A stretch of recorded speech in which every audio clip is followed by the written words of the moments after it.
Good morning, guys. Welcome to this first day of April, April 1st. And I promise I'm not going to play any jokes on you or any pranks or anything like that. Dead serious, dead serious. So we're looking at the market. Excuse me, had a pretty good move to the upside yesterday. I thought it was more related to the end of day window dressing or end of month window dressing. We'll see.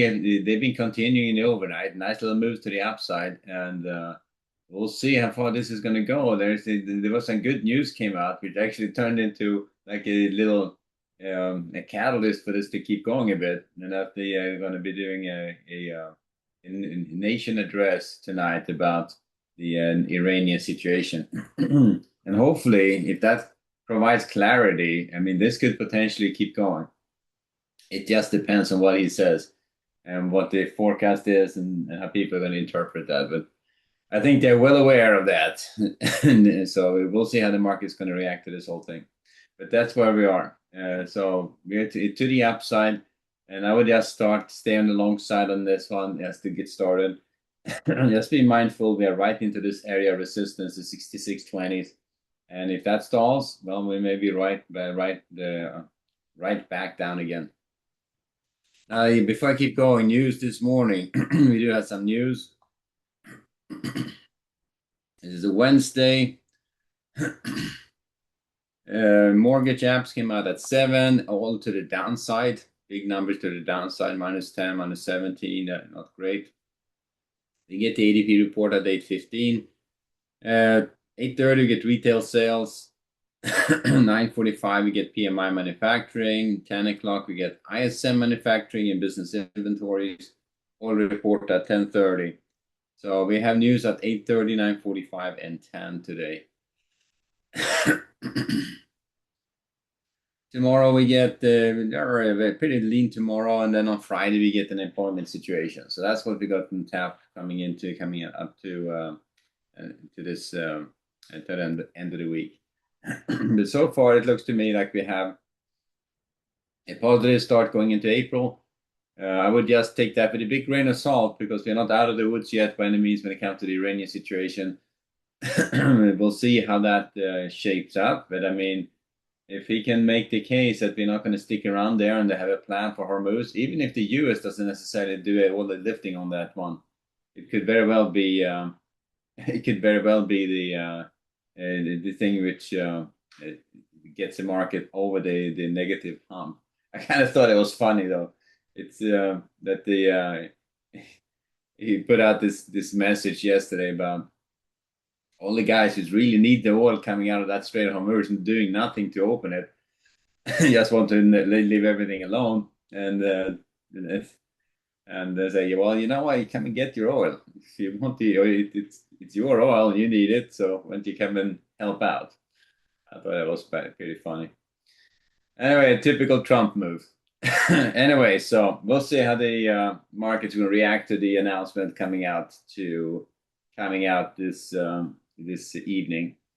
If it is positive, market could keep going. And if we can clear this area 6620s, the market starts looking past that Iranian conflict, and we see oil is actually way kind of down quite a bit in the high 90s, way below. They were up like 105, so they're almost down like in $8 or $9 from yesterday. So oil is down. Markets is getting a little bit better. So we'll see. I mean, it's oil drops below 80. I think market is past the hump. I mean, that's going to be a good indicator. Yeah, but below 9. Well, just 80. Yeah, probably 80. But if it goes below 90, market is going to get happy. Below 80, I think it's confirmed that we are back on track again. That this whole thing is past us. So I would start from the long side right at this point. Just be mindful, beginning of April, we could just see a start, a little bit of strength, and then they'll be right back on the weekend of this, selling off stuff.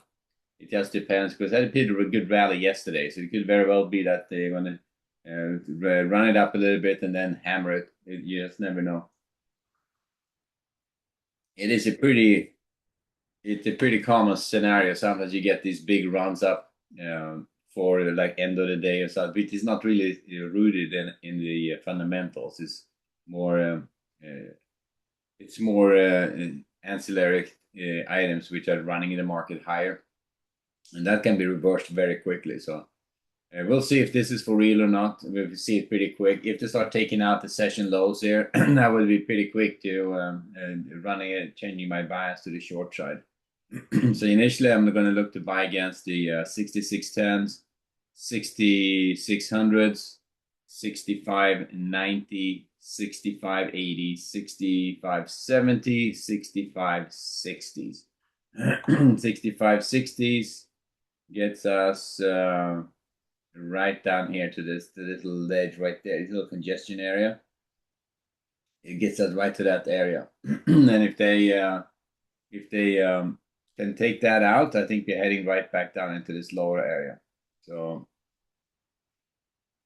I could adjust my F1s a little bit, because right now you can see a major congestion if I do this and make this area right there a little bit tinier, and emphasize that we have an area here of interest right there, like there. So these are the two areas. So this is the area right now which the low of the session is in. And if that area comes out, I think we may, I would probably be a little bit more aggressive on the short side. Now that point, I think that rumor effect kind of dynamic is back on, and the selling off again. So I'm not getting my hopes up, but this is the market is going to turn today, and we're going to be heading higher in April. It could very well be the case, but it's I'm going to give it a few days and see if they can keep it going. I want to get past the the end of the month, the window dressing, and if that's done, give it a day or so, and if they it's still higher going into Easter, I think we're in good shape. If not, if they start selling off, I think we are right back to that uncertainty we started the week with. On the short side, looking for shorts against resistance at the 6620s, 30s up to that 45, 50 area. And that is consistent with 50, 40. So this is the high of this one is about 40. And I would just leave it like that. So you have the 20s, 35s, and 45s, these three resistance areas. That's this big chunk of congestion we have on the F1. So that's where we are on the ES. Modestly optimistic on the long side. Start from the long side. Let's see how far they can take it. And just be mindful, if they start taking out the session low, the London session low, the 6690s, get on guard a bit. And if they start taking out the session lows here, the 6560s, bets are off. We're heading lower again at that point. So that's the way I'm looking at the ES to get started. NASDAQ, very much the same. Nice little run up here this morning. I was watching this early on when I came down and started looking at this. Almost tempted to hop on a trade here, but that's like, this is just, again, just chasing at the very end. And that's, just don't want to do that. It's tempting, but, you kind of had to stay away from it. We see here the NASDAQ, also pretty good moves to the upside. They're up here against that 180, 190, 200 area. And also pretty nice reversal. Look at that reversal on the NASDAQ. They were all the way down here at the 23,000s, and then reversed, and now they're back up here again. So yeah, NASDAQ is doing a job on us. They shook out a lot. Yesterday, looking at this down in the 23,000. You're just kind of, oh God, shaking your head. Don't look at your 401k. That's going to look ugly. But we are back up again. Market is moving. Looking to buy weakness against the 24,120s, 24,070s, 24,000s, 23,950, 23,900s. So if they take it below the 900s, 23,900s would be, right down here at that congestion area. I can split this guy on the NASDAQ as well, make it a little bit more obvious. Let's adjust my F1 on the Nasdaq a little bit because you have a pretty good area right here, right there, and then you have a smaller one right there. So on the F1, this congestion area is where we are in right now. Right there, that session low is right there. So if they take that out, they sold the three support areas at the 24,000s, 23,960, 23,900s. Those three support areas comes out. That's congestion area is gone, and we're heading lower. Potentially could hold it here at the 750s, but at that point, I'm going to be on the short side of this instead. On the way up, looking for shorts against the 180s, 240s, 290s, all with a bit of caution.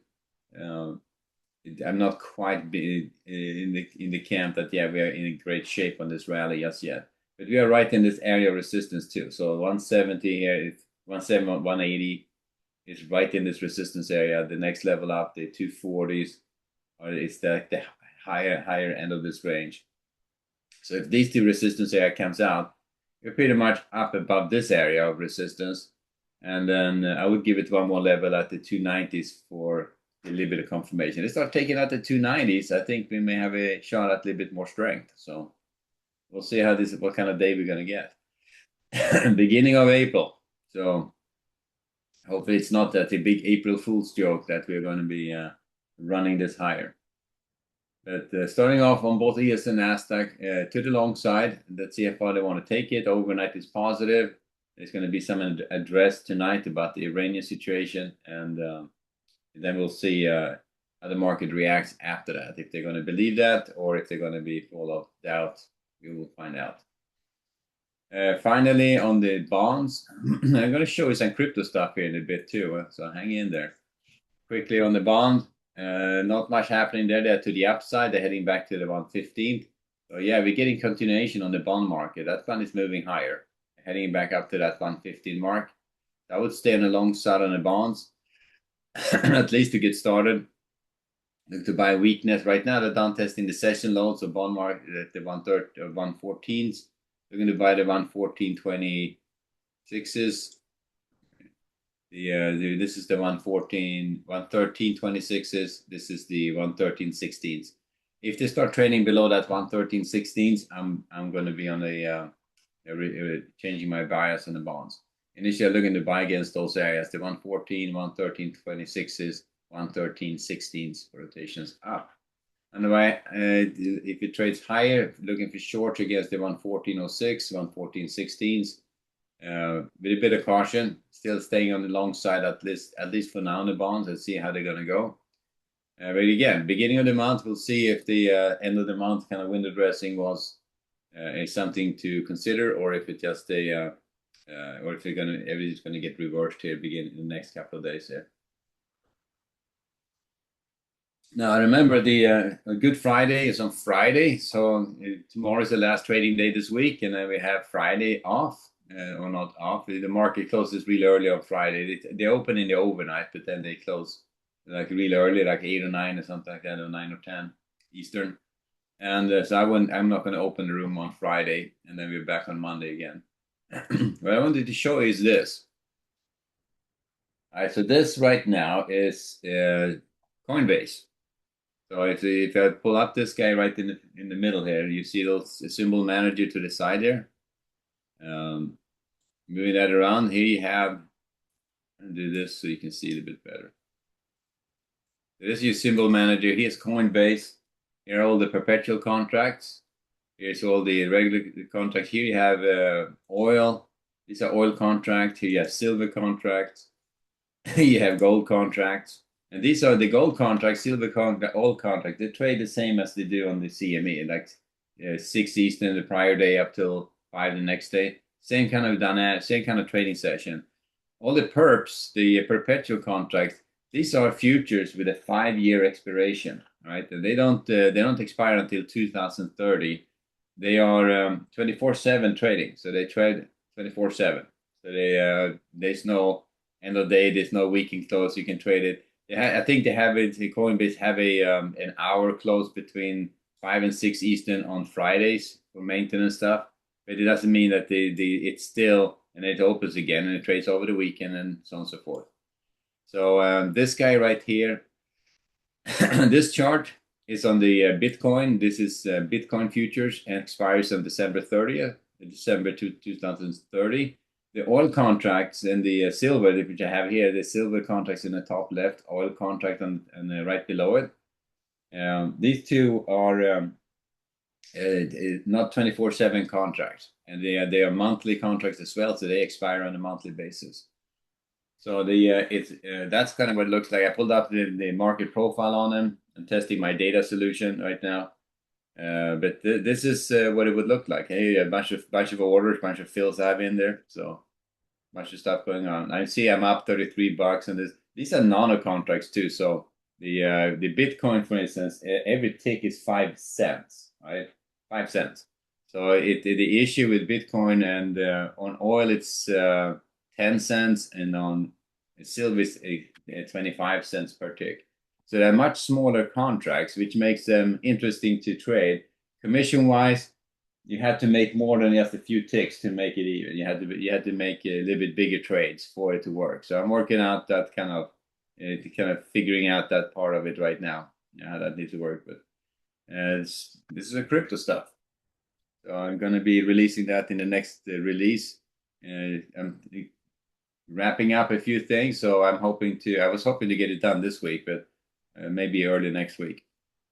But then you should be able to hook up to your crypto account, or to not Coinbase crypto account is what it's going to be, right? So you have to have an account with Coinbase.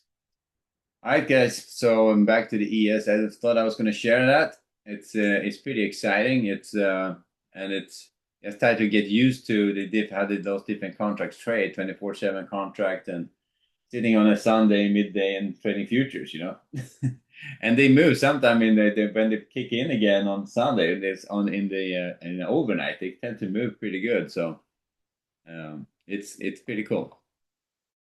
All right, back to the ES and Nasdaq, and we got a starting point there. So we got a few more minutes. We had the ADP report come out. I didn't see what that was though, but let's see if that came.